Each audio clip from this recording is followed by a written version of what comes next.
الغياب يعني كنوع من العرفان لهذا الشاعر اللي هو أصلا ابن البصرة وابن العراق.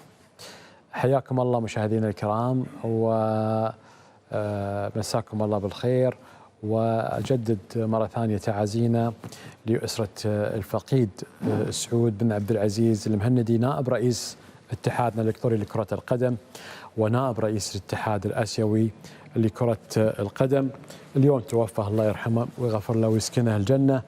أبو عبد العزيز كان أحد الداعمين لإقامة كأس الخليج في البصرة، وأحد اللي كانت له إسهامات كبيرة في الخليج العربي وكذلك في آسيا، وحتى أنه هو عضو مكتب تنفيذي في الاتحاد الدولي لكرة القدم. سعود بن عبد العزيز المهندي كان لاعب وإداري وفي ناديه الخور والتعاون سابقا، ومن ثم ارتقى إلى أن كان عمل في اتحادنا الإلكتروني لكرة القدم وفي لجان مختلفة. ونقول عبد العزيز كان في صراع مع المرض، وإحنا نقول الحمد لله على كل حال، وهذا قضاء الله وقدره.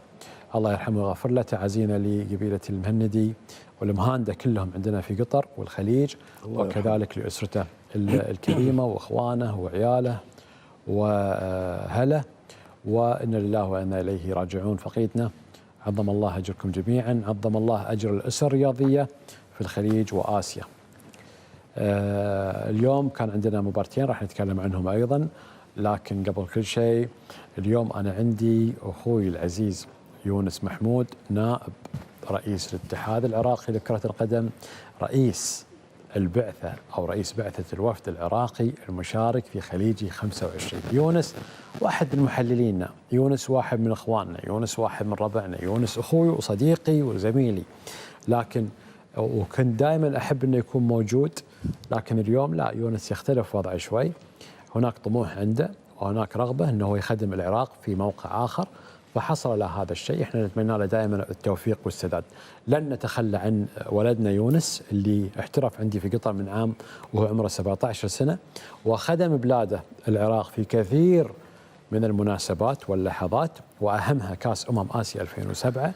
واليوم يونس محمود كضيف، ما راح أقول راعي مكان، وأقول ضيف في جانب معين، ولكن راعي مكان في جانب معين آخر. يونس حبيبي، أول شيء مبروكين الاستضافة، مبروكين التحدي، الإصرار، مبروك هذا الأداء الممتاز من المنتخب، مبروك روحكم الطيبة، مبروك لكم كل شيء، بالتوفيق. طبعا بالبداية نتشرف أن أكون اليوم موجود بين إخواني وزملائي وقناتنا العزيزة قناة الكاس اللي صار لي فترة طويلة وياها، وأتشرف.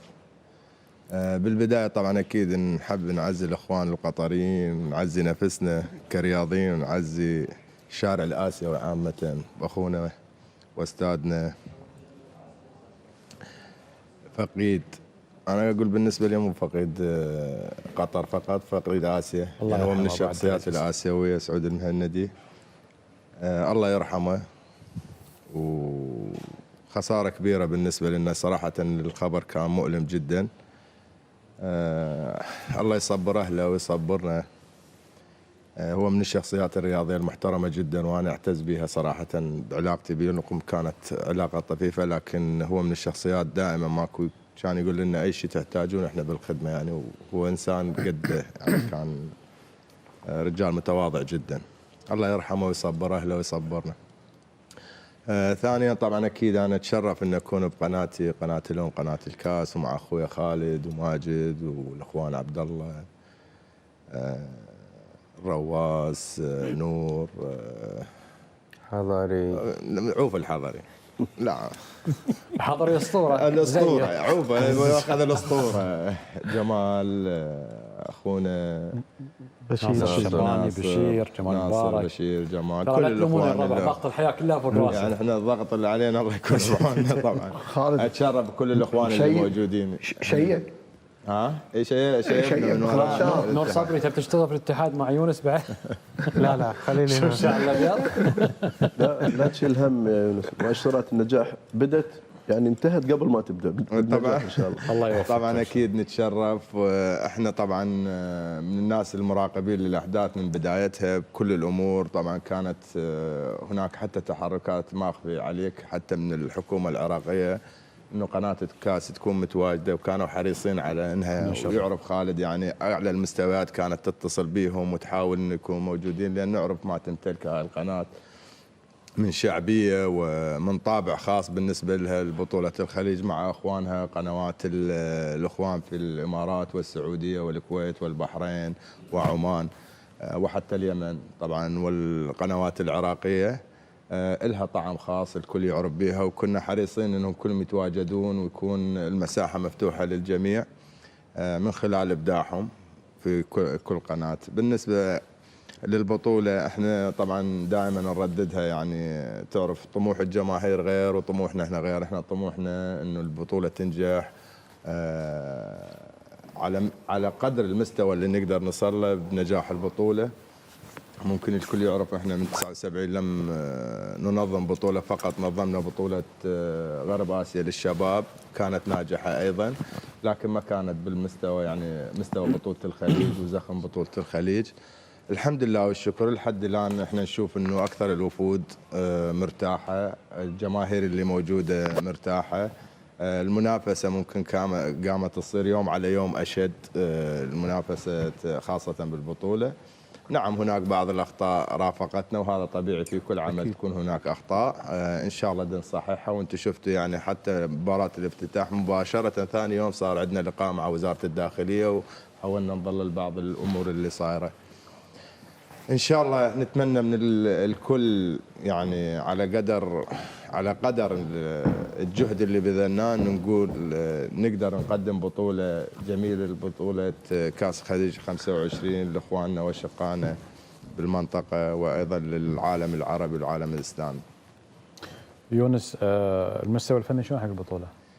خالد أنا أشوف المستوى الفني جيد بالنسبة لي، خاصة اليوم احنا شفنا البارحة شفنا مباراة اليمن وعمان، ظهر الوجه الحقيقي للفريقين، كانت المنافسة شديدة متعب كرة القدم رغم الأمطار. طبعا البارحة كانت أكثر الناس تتكلم على موضوع الأمطار، لكن هي متعتها صارت في موضوع الأمطار والأمور. طبعا هاي تصير، احنا نتذكر لعبنا مع الصين إذا يتذكر نور، كانت مباراة أقوى من هذا المطر، كانت كرة بالقوة تمشي، لكن شفت التفاعل اللي موجود. نعم ممكن العراق أخذ الحصة الأكبر بفوزه، لكن التفاعل اللي كان موجود بالملعب للأمانة خالد أنا شفت شغلات يمكن ما شافتها الكاميرات من الإخوان اللي متواجدين خارج الملعب، الإخوان الأمنيين اللي كانوا موجودين بالأمطار ويحاولون يسيرون الأمور داخل الملعب. أيضا كانت أجواء جميلة جدا، ممكن الكاميرا ما تلقف كل الأشخاص كل الشغلات اللي موجودة، لكن كان تفاعل جميل جدا. ويمكن شفتونا حتى أنا ونور يمكن تايهنا قمنا صرنا ويا الجماهير، مع العلم احنا قاعدين بالمقصورة. يعني أعتقد المستوى جيد خالد. اليوم الوطنية طلعت طبعا اليوم شفنا أيضا البحرين وقطر، كانت مباراة جميلة. شفنا الكويت في آخر دقائق يعود مع الإمارات، كانت تنافس يوم على يوم راح تشتد المنافسة. نعم أنا متأكد هسه كثير من اللاعبين من ضمنهم أنا يعني أتمنى أن أكون موجود.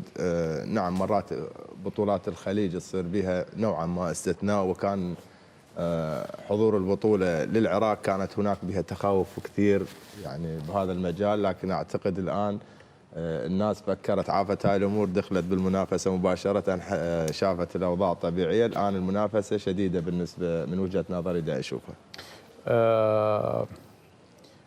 احنا كنا نتكلم، سألنا نور وسألنا نشأة أكرم وسألنا قصي، كم مباراة دولية لعبتوا؟ قالوا بين 100 وبعضهم قال 90 مباراة. قصي منير يقول ما لعبت ولا مباراة رسمية في العراق. أنت لعبت؟ أنا لعبت أعتقد هو 6 ويونس هم 6 ويانا، احنا كنا تقريبا بدينا نسوي سوريا مو؟ مع سوريا لعبنا سوريا 3 سوريا مو؟ اي اعتقد واحدة اليمن واحدة فلسطين. اي صح. اللاعبين عندكم يعرفون قيمة هذا الشيء؟ اللي يمرون بنفس الظروف. كنا سويت كنا جيل واحد. طبعا البارحة احنا شرحنا هذا الشيء للاعبين. أنا قبل لا نطلع المباراة كنت جالس مع لاعبين الخبرة اللي موجودين. تعرف اللاعب الشباب ما عليهم هالقد ضغوطات مثل اللاعبين الخبرة اللي موجودين عندنا، جلال وأمجد وأيمن.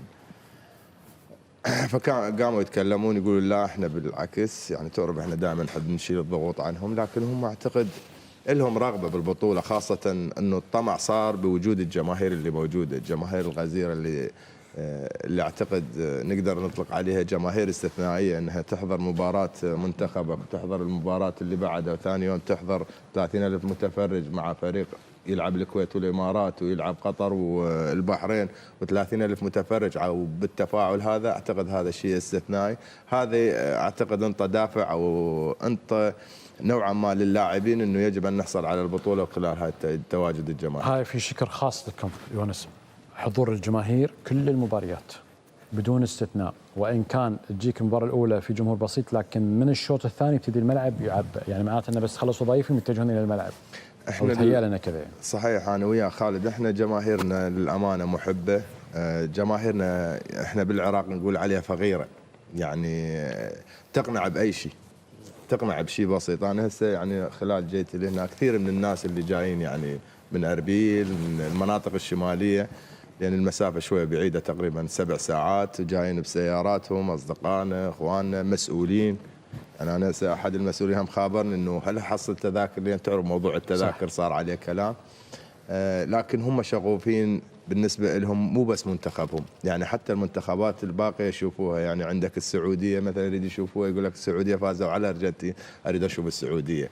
يقول لك قطر، لاعبين قطر اخذوا كاس اسيا ونظموا كاس العالم، اريد اشوف اللاعبين. حتى قناه الكاس انت تشوف الناس، يعني الناس كلش بسيطين لدرجه ومحبين ودائما داعمين، وفقط موضوع التذاكر شويه يعني صار عليه، كان المفروض يصير عليه كنترول افضل حتى الناس تعرف طريقه الدخول مالته. في فيديو حق يونس محمود بس بنشوفه بعد المباراه على طول. فيديو لو فيديوهات يا شباب هنا يا ولد انتبه لي من هاي المباراة على هالمستوى هذا انتم تروحون تاخذون البطولة، البطولة تاخذونها تروحون بغداد، والإكرامية تاخذوها منك من عندنا الدرجال.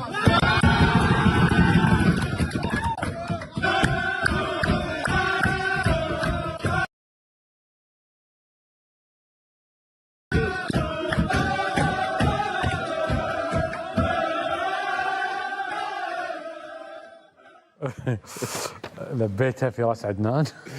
لا هو شوف احنا بالاتحاد العراقي طبعا الصرف يصير مركزي، يعني احنا مكتب تنفيذي، يعني الكل مو فقط هو رئيس الاتحاد، هو يمثلنا رئيس الهرم الاتحاد. زين. اما بالنسبه للتكريم هو لازم الكل يعني يكون موقع على التوقيع، لان تعرف الامور الماليه هاي يكون اجماع بها يعني على حسب النظام الاساسي عندنا، لكن هو ممثلنا رئيس اتحادنا.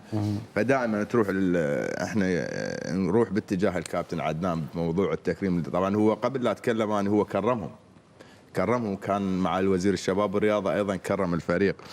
هنا مشكلتهم خالد ماكو، يعني تشوف اول فوز وكلها تيجي وتريد تكرم وتريد يعني شيء بسيط، يعني سووا فوز، نعم فوز على السعوديه مو بالشيء البسيط، لان تعرف احنا والسعوديه دائما مباراتنا تكون بها نديه، لكن الكل فرحان.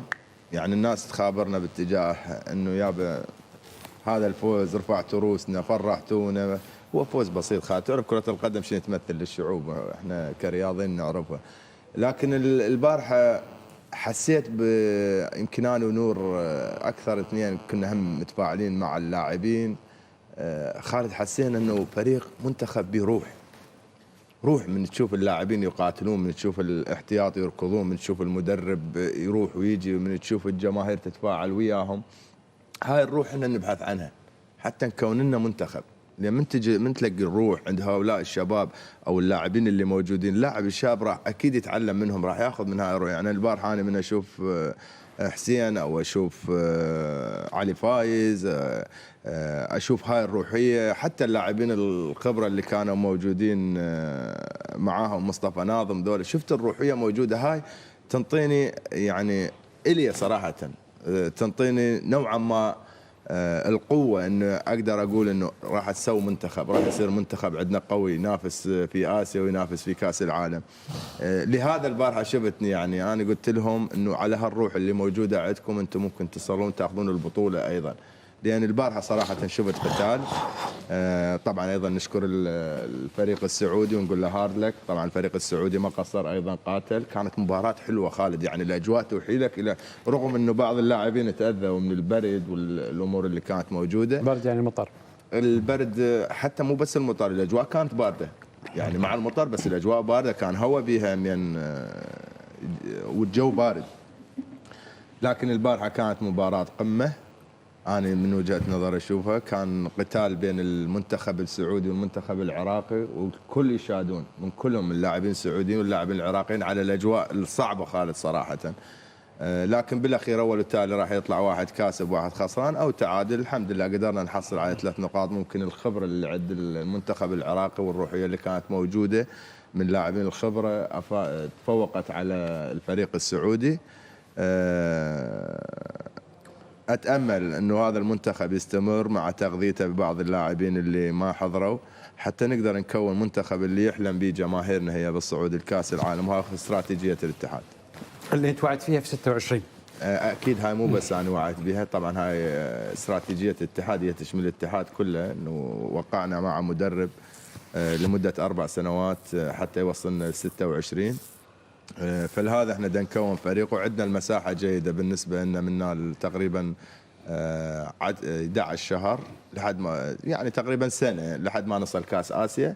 اعتقد نقدر هؤلاء اللاعبين نزجهم في بعض المباريات القويه، ويمكن شفتوها قبل كاس العالم كانت لعباتنا قويه، ممكن نلعب مع منتخبات او نشاركهم في بطولات خارجيه حتى يكسبون الخبره، مثل ما طبعا احنا نوعا ما نغش من المنتخب السعودي المنتخب القطري شويه نغش منهم فاحنا نريد نحتك هؤلاء اللاعبين يحصلون على الخبره. اعتقد الاخوان الاجيال اللي قبلهم ما قدروا يحصلون هاي الفرصه، خاصه يمكن نور يعرف كثير من بالسابق، لكن الان احنا بدنا نوفر كل الامكانيات الماديه والمعنويه والاداريه لهذا المنتخب حتى يكون منتخب قوي. عندكم يا شباب، خذوا راحتكم مع يونس، واليوم اعطينا وقته. يونس اول شيء طبعا نبارك لكم النجاح هذا، الافتتاح الجميل اللي صار، وبتكلم عن جزئيه انا الجمهور العراقي الصراحه. يونس انتم محظوظين بالجمهور العراقي، خط دفاع. تصور يعني اليوم في مباراه منتخب الامارات والكويت، تصور لما جمهور المنتخب نفسه في اي بلد غير العراق وما يحضر. اليوم الجمهور انا اسمع وسط المباراه اسمع شيء نشيد ما تعودته في مباراه العراق والكويت، بنروح ودمنا في ذيك يا عراق. يعني مشجع رايح الملعب الامارات تلعب مع الكويت وهو رايح عشان يوجه رساله ان نحن واقفين مع كل الفرق هني وفي نفس الوقت واقفين مع منتخبنا. فانا اقول يعطيكم العافيه على هالتنظيم، يعطيكم العافيه على الاستقبال هذا، وفي نفس الوقت النجاح اللي بعد غياب طويل. فمهما كانت هناك في دول متقدمه يونس كثير واستضافت وصارت عندها اخطاء، حتى لو صارت اخطاء وصارت سلبيات نحن نقول مقارنه بالنجاحات اللي شفناها كل النجاح والتوفيق للعراق ان شاء الله.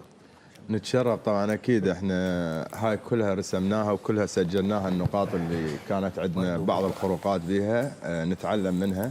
لكن ايضا لا ننسى احنا الاخوان الاتحاد الخليجي لا ننسى كان لهم دور كبير بمساعدتنا، وايضا حتى الوفود اللي كانت موجوده من الوفود الخليجيه كانوا يساعدونا بالاراء. طبعا نشكر رؤساء الاتحادات، نشكر وزراء الشباب، نشكر كل الشخصيات اللي حضرت وكان لها دور حتى لو بالاستشاره. هذا شيء مهم بالنسبه لنا، لكن ان شاء الله بالقادم الايام يكون افضل وتكون الامور اكثر يعني سلاسه باذن الله. يونس يعني صراحه اول شيء مشكورين على التنظيم. يعني الصراحه البطوله الوحيده اللي الكل قال عنها ناجحه من الجماهير قبل لا تبدي صراحه. وانا عجبتني رده فعلك صراحه بالملعب، يعني جرت العاده الواحد لما تحس الفرحه ما تطلع من القلب. شلون فرحتك انت يا نور بالملعب، يعني نائب الرئيس وقفت يا نور كانكم ناس من الجماهير، هذه تعطي طابع قوي حق اللاعبين حق الجماهير ان احنا مو مسؤولين بس ولا لا اساطير قاعدين كذي، لا احنا روحنا على الفريق روحنا على البلد. فوصلتوا رساله كبيره يعني مشكورين. يعني حتى نشأة اكرم نفس الشيء كذلك، نفس الشيء معانا سوى نفس الطريقه. فرسائلكم قاعد توصل الصراحه حق اللاعبين، حق الجماهير، قاعد تبينون للكل احنا فعلا اساطير، فعلا حققنا بطوله 2007 بس ما زلنا نبي في كاس الخليج، لان فرحتنا من فرحه اللاعبين وفرحه الشعب العراقي، ومشكورين فعلا على التنظيم.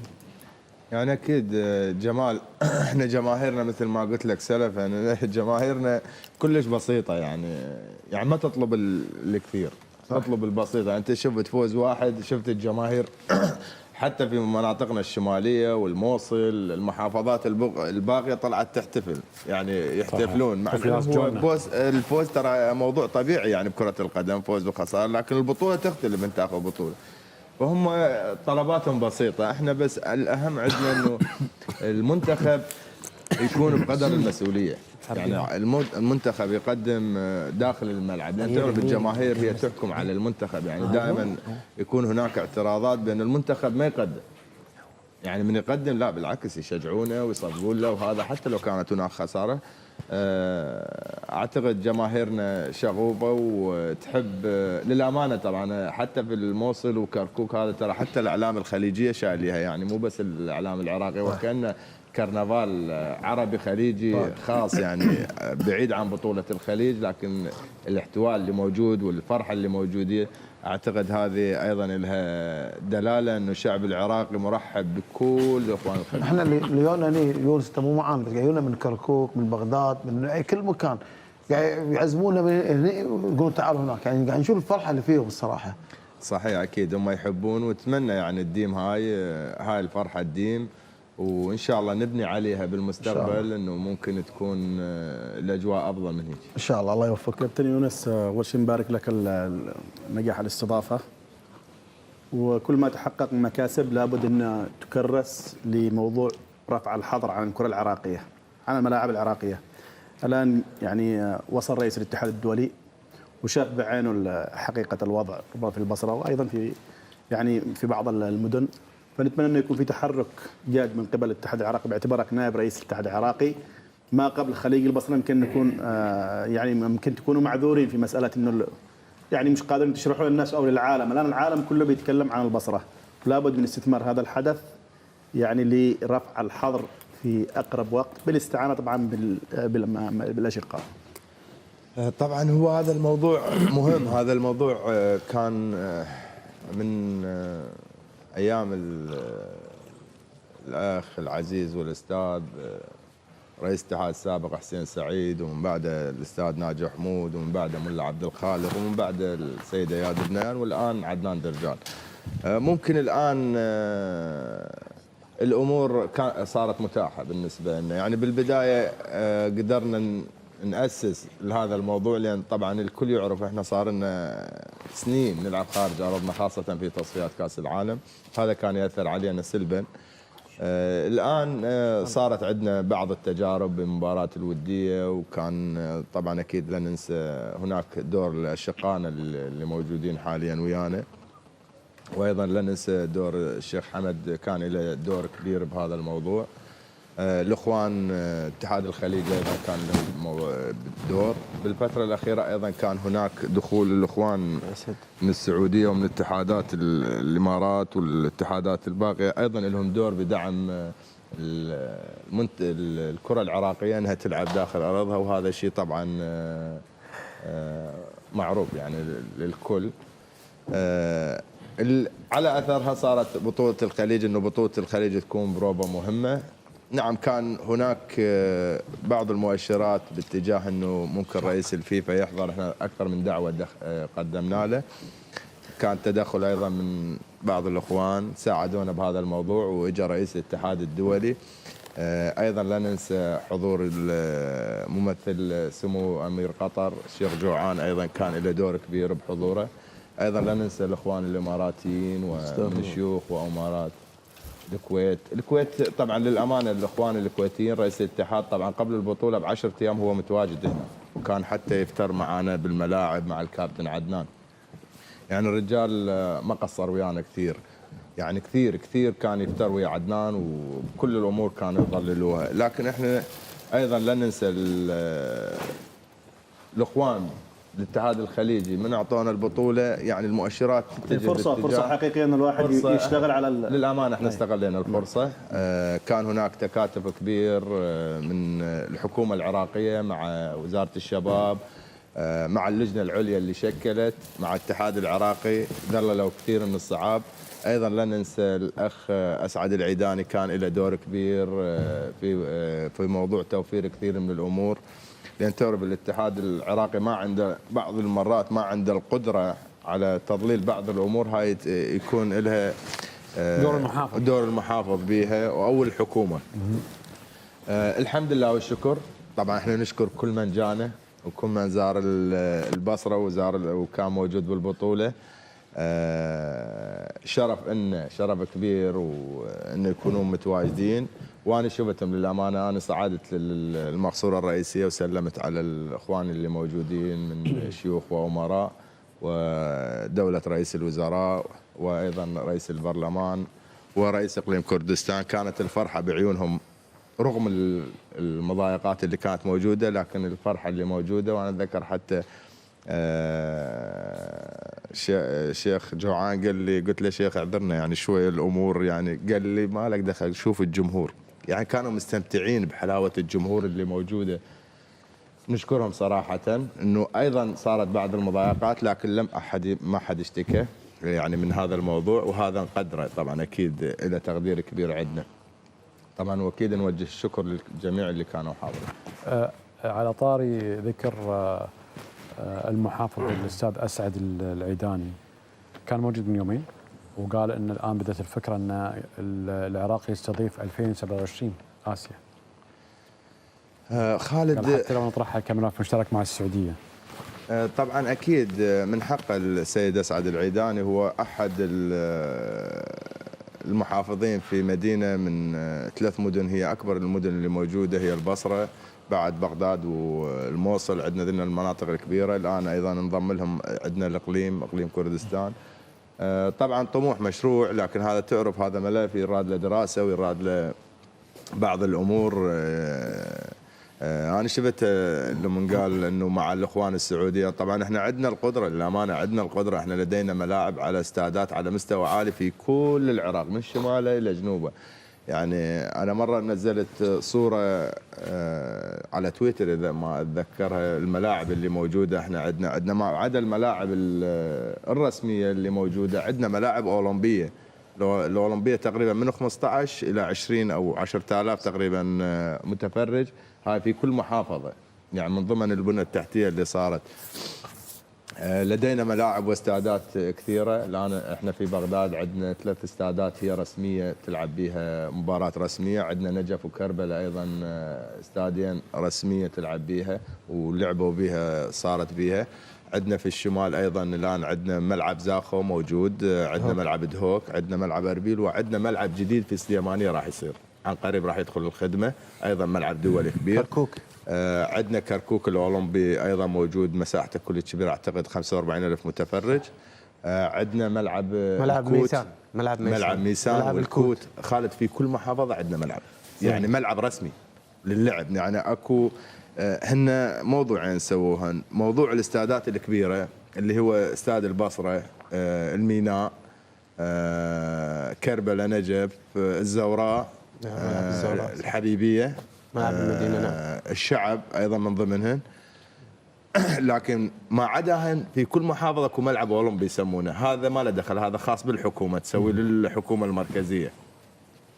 فملاعب عندنا كثيره. احنا عندنا نقدر حتى أنا يعني البارحه من صار كلام سياده المحافظ باتجاه كاس اسيا. طبعا كاس اسيا شويه يراد لها اكثر من طاقتنا، يعني يحتاج لنا وقت للامانه يعني بهذا الموضوع.